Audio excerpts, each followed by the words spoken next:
In the problem shown here, a source of sound is moving on a circular track while a sound detector is oscillating SHM on path BCD. When the source is at point A, at that time the detector is at point B. When we examine, we find that the frequency of SHM of the detector and the frequency of the circular revolution of the source is same. Now, tangential velocity of the source is 30 meter per second, while linear velocity of the detector is 60 meter per second. When source is at point P and detector is at point C, they move apart from each other and the observed frequency will be minimum. While when source is at R and detector is at C, they move towards each other and the observed frequency will be maximum.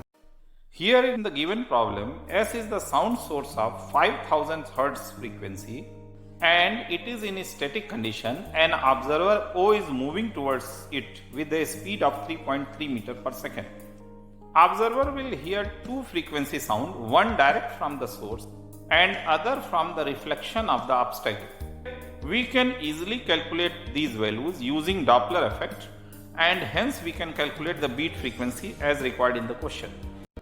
Let the fundamental frequency of the two tuning fork is N, then apparent frequency of the tuning fork going away from the observer is N V divided by V plus Vs, where Vs is the speed with which tuning fork is going away from the observer. Similarly, for tuning fork coming towards the observer, the effective frequency will be N V by V minus Vs. Since beat frequency is given as 3 Hz, hence putting these values in beat frequency formula, we get the required value of Vs as 1.5 meter per second.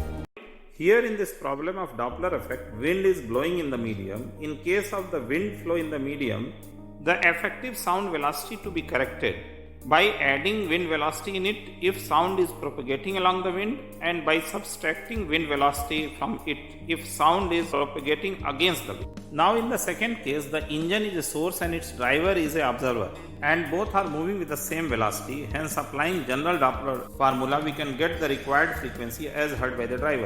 Characteristic frequency of a source means number of wave pulses emitted by the source per second. If source is also moving in the direction of propagation of wave will get a smaller length to accommodate, hence its wavelength will reduce. So wavelength of incident wave emitted from the moving source will be C minus Vs by frequency and that comes 0.9 meter. If the reflector is in its static condition, it will receive the same number of pulses per second what is emitted by the source. But as it is moving toward the source, it will receive more number of pulses as solved in the second part of this question. Hence, apparent frequency will increase approximately 467 Hz from 350 Hz. So the key point, source moves, wavelength changes, frequency unchanged. Observer moves, frequency changes, wavelength unchanged. In the problem shown here, a locomotive L is approaching to C with a speed of 82 miles per second.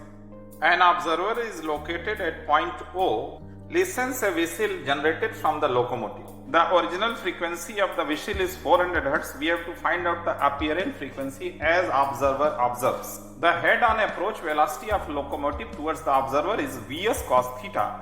Hence, applying the standard Doppler formula, we will get the apparent frequency. It must be noted here, when source moves, we have to see the velocity of the source across the line joining source to observer. In this video, we will see the Doppler effect in electromagnetic waves. Such Doppler effect is seen in stars either approaching towards the Earth or moving away from the Earth. Also, EM wave moves with a high speed of c, hence observer velocity in this case is assumed to be 0.